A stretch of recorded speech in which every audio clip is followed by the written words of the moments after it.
is no longer Oh my any god, way there's to no revive way to someone revive within the anyone? game. Oh If your my... HP Oh drops my god. to 0, We're your dead. avatar will be deleted from the system forever. I've placed a little present Oh, a in the present? item storage Oh. of every What do you think it player. is? Please, have a look. It could be anything, but maybe something useful, like a toothbrush or a hand mirror. I guess I'll look in the pouch. Oh, there's a hand mirror. Oh, that's cool. I'll just take a look at it. Ah! Ah! Oh, no. Oh, I'm hot. Oh, I'm so hot. Oh, fuck. Is that Asuna?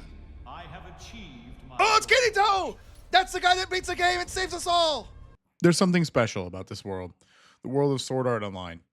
It is a massively multiplayer, online death game, open world sort of vibe, and the anime itself is special too. So, how'd we get here? Well, if there's anything that you or I know about Sword Art Online, it's a death game. When you die in the game, you die in real life. It's an MMO. There's thousands of players competing and struggling and playing together. And it's an open world. You can go grind boars until you are stronger than Kirito if you really wanted to, but what about Echoes of Aincrad?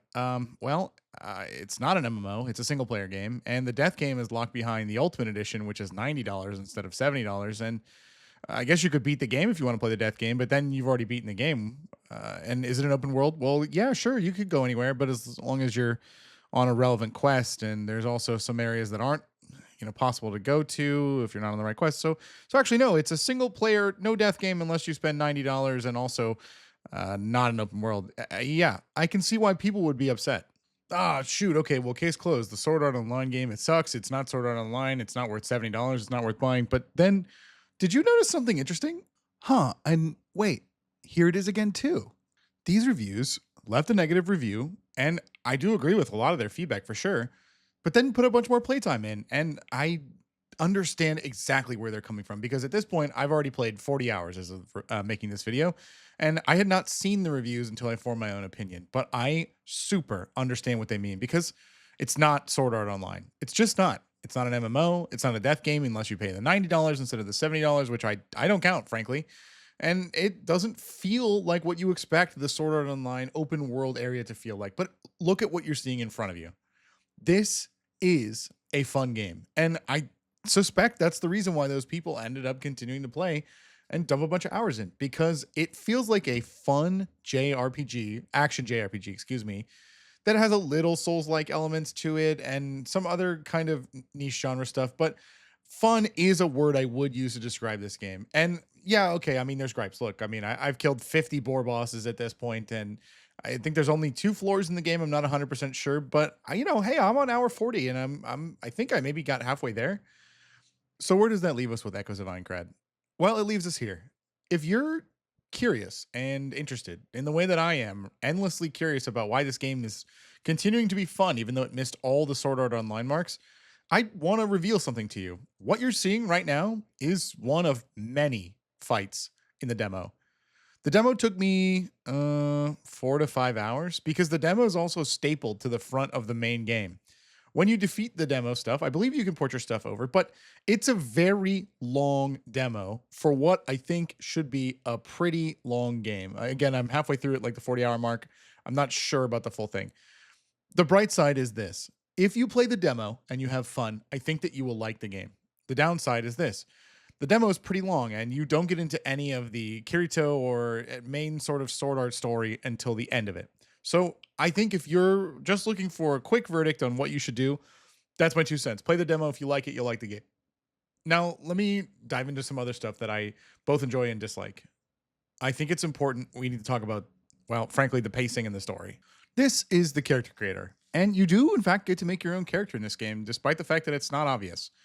I didn't get to do this until, I don't know, 5 hours in. And there's a good reason. It's because you're a character who is being played in the beta and then ultimately in the Sword Art Online game. So in the beta, you have your avatar, and I guess a late spoiler warning, but in the Sword Art Online game, in the anime, you ultimately are revealed in your true form by Akihiko Kayaba, the creator of Sword Art Online. And I think it's kind of a cool niche thing that they roll your character creator in. Oh, by the way, I have blue squares on my beard. I have no idea why those are there. Whatever. So you do get to create your character, and I like the options. I saw some gripes about people wishing for more stuff, but to be honest, I thought it was pretty cool. I made a satisfying version of myself.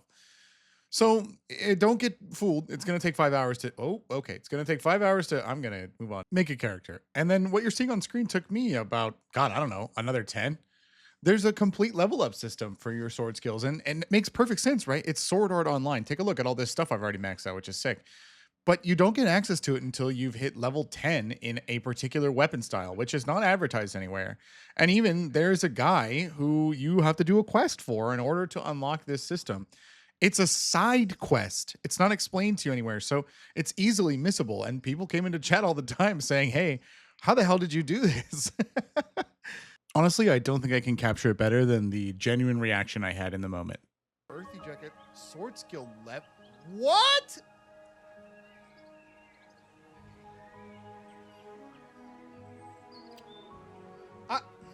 Chat, help me out here, okay?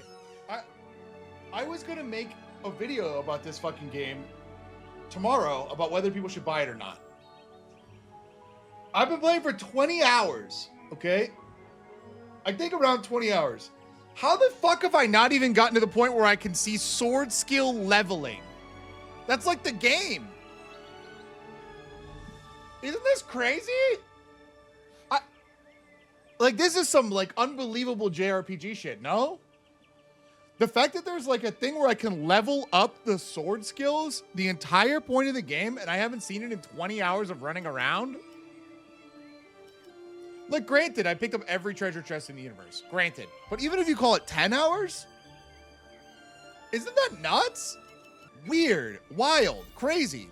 And it's not just the mechanics. You see this Swordsman of Salvation quest I just accepted? I'm not going to spoil it, but this appears to be the main plot point besides the fact that you're kind of tangentially interacting with Kirito. And I haven't beaten it, so don't even ask me how it ends, but it seems like kind of the point of the game. And if it's the point of the game, that means it took me, I don't know, 30 hours, 40 hours before I even understood the stakes. I mean, yeah, it's a death game, right? But the story, this is the plot, right? Keep an eye on where that enemy is. Okay, now my teammate is doing her team attack thing. Oh, what the hell? Yeah, so it turns out that when you're doing team attack moves, the enemies can still move in real time, which has gotten me killed in weird ways, and that's not the best. And also, the towns are full, but not full of life. You can't interact with any of these stalls, any of these people. And yeah, there's quests, but only when they pop up, they'll appear on the map, I guess. Otherwise, there's 4 places: an inn, a smithy, a teleport, an item shop. That's it. That's the whole town. Every time. So why would you play this game? Why would it be fun? I'm glad you asked. I'll show you. And if you're a fan of SAO, you'll know this scene.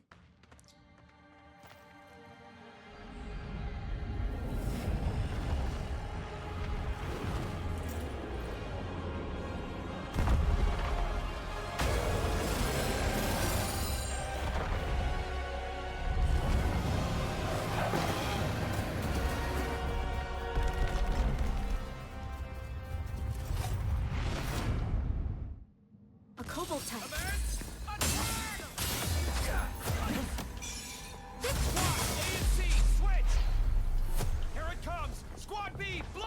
Here's one of the big fights. And if you've seen the anime, you know, Ilfang the Kobold Lord.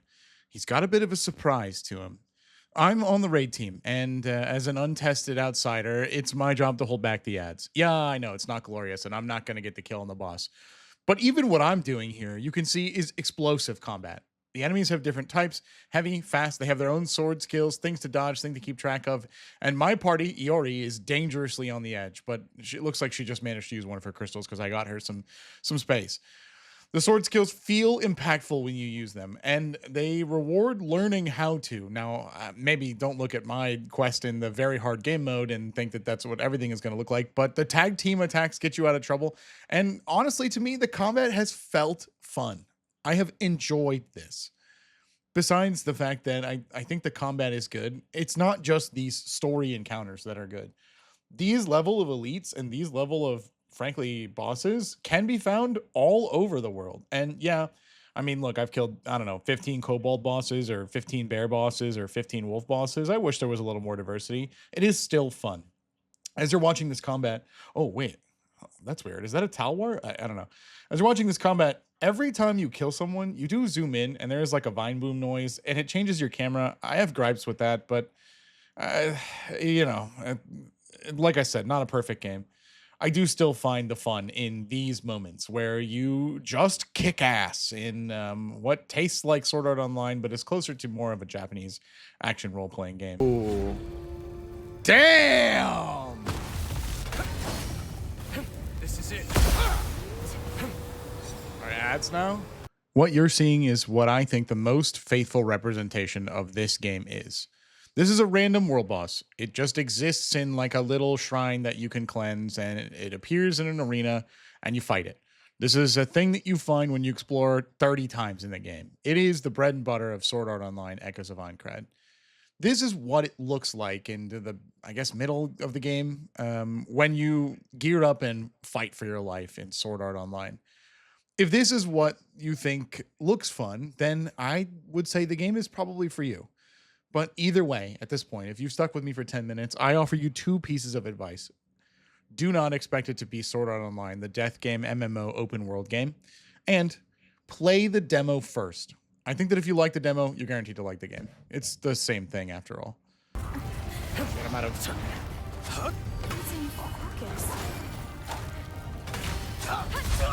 You bitch.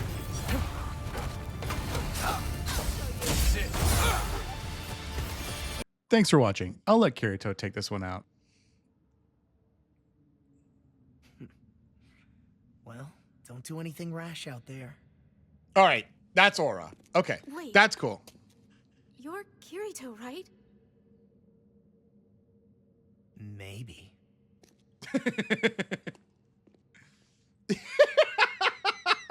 He just walks He also off. got outed as a beta tester. He just walks up. We don't even have a scene with him. We just... I'm a beta tester too. I guess if I hang around you guys long enough, that label will stick. I'm sorry. We didn't mean